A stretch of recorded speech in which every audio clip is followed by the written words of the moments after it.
Thank you. Thanks very much, ladies and gentlemen. And thank you, Colonel Hoosser. Very, very nice introduction. Short. I love that. And let's just show some appreciation for those two lads who sang the national anthem. You know what I mean? Wasn't that great the way they did it?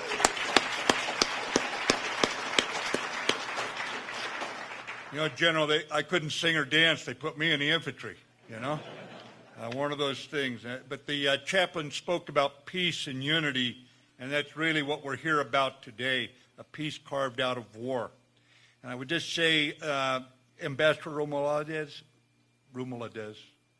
babe, thanks for being here from Washington, D.C., a place both of us are quite happy to be out of, I think, today. Governor Meade, thank you for taking the time to be here, sir. We're honored by your presence. It sends quite a message to everyone in the room, and certainly one that I will carry with me when I go back to Washington.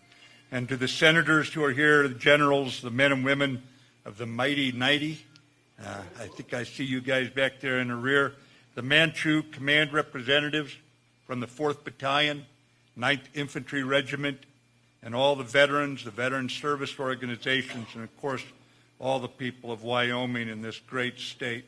Thanks for joining us here on the outskirts of the magic city of the Plains, Cheyenne, a city reminiscent, I think, of America's rambunctious pioneering spirit, where ranchers and rail workers built up our young nation, and in a state where Native Americans are honored as citizens and many as veterans. Building up our nation continued. It's hard work, and it's noble work, and it's never finished. We all need to do it. It needs all of us, and today we come together.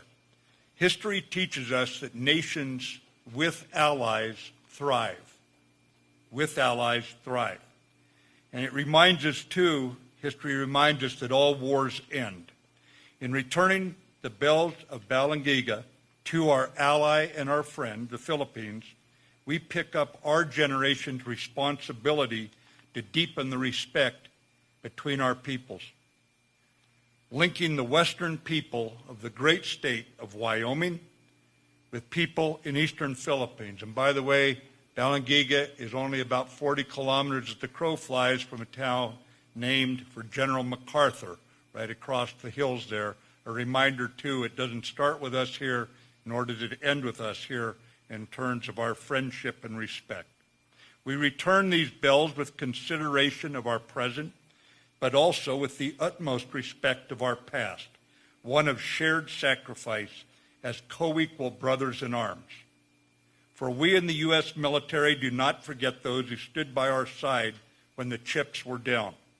We do not forget the Filipino soldiers and people, the Philippine Scouts, who fought with us, bled with us, and died with us in the dark days of World War II in the green hell of Bataan, on the rock we call Corregidor, on islands, and in landings from Leyte to Luzon.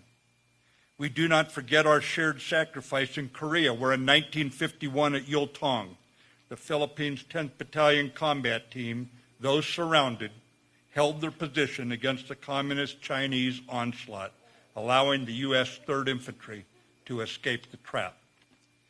We do not forget how the Filipino people organized doctors and nurses in Operation Brotherhood in Vietnam to support us. We recognize how the Philippines stand with us today in the fight against ISIS, against terrorism, a scourge that has struck them as well as our own country. In this world that is awash in change, ladies and gentlemen, we recognize 117 years of enduring friendship between our people and comradeship in some of the toughest fighting in our nation's histories. Last Monday, we observed Veterans Day. We honored those who defended our experiment in democracy, what we call America, the ones who restored our freedom and that of the free world in World War II, including the Filipinos who paid dearly at our side. Today, we aid the future generations by ensuring allies stand together in a future that is ours to shape, and so persuade potential adversaries that it simply isn't worth it to gamble against Wyoming warriors who live by the cowboy code or their comrades in arms from the Philippines.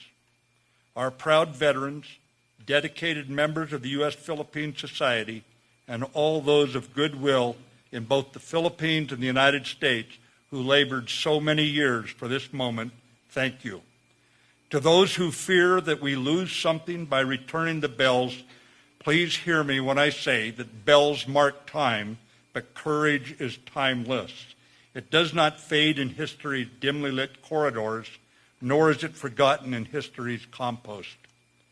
Let me also speak briefly of a different set of bells, those that toll over Philippine-American Cemetery, our largest overseas military cemetery of World War II dead.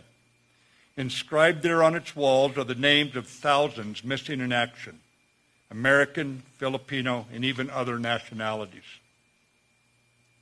Among the buried, native Filipino and U.S. Army Sergeant Juan Solomon rests alongside Medal of Honor recipient Second Lieutenant Dale Christensen of California.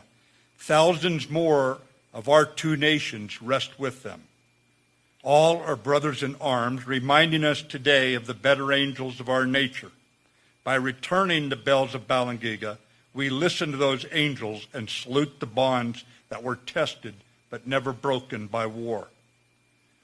Ambassador, bear these bells home, back to their Catholic Church, confident that America's ironclad alliance with the Philippines is stronger than ever.